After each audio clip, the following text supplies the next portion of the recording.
Good morning, welcome back to my channel. সবাই কেমন আছো? আশা করি সবাই খুব ভালো আছো। আমরা সবাই খুব ভালো আছি। আজ হলো যেই ভিডিওটা ছাড়ছি সেটা কিন্তু একটু পুরনো। কি বলো তো, নন্দ উৎসব। দিদাবাড়িতে নন্দ উৎসবের দিন গিয়েছিলাম, আমাদের নিমন্ত্রণ ছিল, কিন্তু জন্মাষ্টমীতে আর যাওয়া হয়নি, তাই নন্দ উৎসবে গিয়েছিলাম।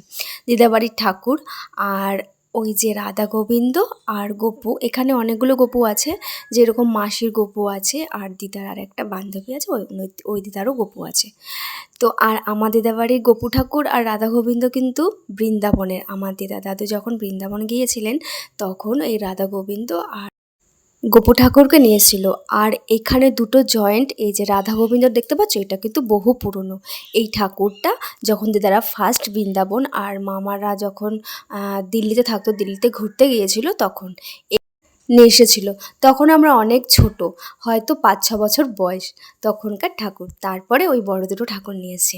আর ভাবলাম তোমাদেরকে আমি আমার দিদাবাড়ির সিংহাসনটা একটুখানি ঘুরিয়ে দেখাই। আর এই সিংহাসনটা কিন্তু আমার দাদু নিজের হাতে বানিয়েছে। আমার দাদু যেহেতু কাঠের কাজ করতো, আর আমার দাদুর হাতের কাজ খুব ভালো।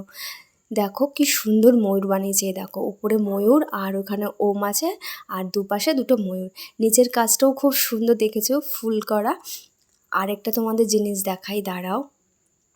এখানে কি বলো তো, বেলুন রয়েছে বলে, সাজানো গোছানো রয়েছে বলে দেখানো যাচ্ছে না।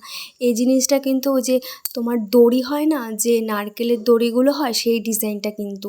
কি বলো তো, দিদা যেহেতু বয়স হয়ে গেছে, এখন আর যত্ন করতে পারে না বলে একটু ধুলো ধুলো পড়ে গেছে। দুপাশে দুপাশে এরকম বানিয়েছে। আর নিচে আরেকটা জিনিস আছে, তোমাদের আমি দেখাচ্ছি, তোমরা একটুখানি দেখো ভালোভাবে। এই দেখো, এই পায়াটা কিসের বলো তো, এটা হচ্ছে কি বাঘের পা।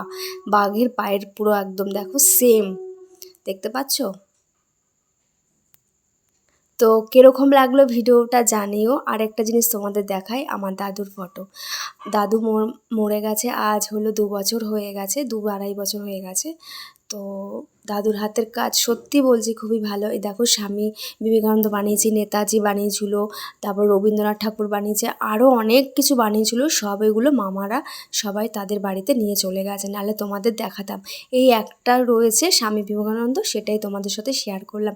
তোমরা জানিও কীরকম লাগলো, যদি ভালো লাগে অবশ্যই লাইক কমেন্ট করো। টাটা।